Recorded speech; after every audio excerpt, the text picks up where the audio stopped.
आज आम्ही आमचं कर्तव्य म्हणून एकत्र आलेलो आहोत आणि मी मागेच म्हटलं एकत्र आलो आहोत ते एकत्र राहण्यासाठी.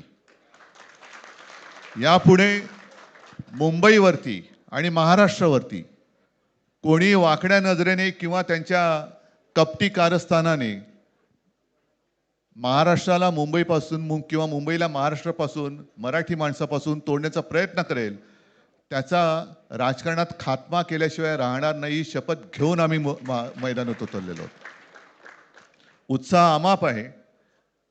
मी तुमच्या सर्वांच्या माध्यमातून मला कल्पना आहे की आज केवळ महाराष्ट्रच नाही तर अख्खा देश बघतोय.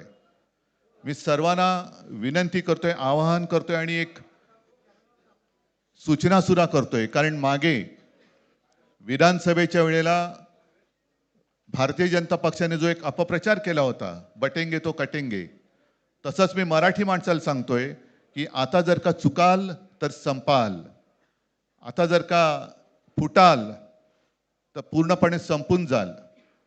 म्हणून परत एकदा तुटू नका, फुटू नका आणि मराठीचा वसा टाकू नका. हाच एक संदेश मी आमच्या आज दोघांच्या युतीच्या निमित्ताने संपूर्ण महाराष्ट्राला देतो आहे. आणि मला खात्री आहे की मराठी माणूस हा सहसा कोणाच्या वाटेला जात नाही, पण त्याच्या वाटेला जर का कोणी आलाच तर त्याला परत जाऊ देत नाही. मी सगळ्यांना परत मनापासून धन्यवाद देतो.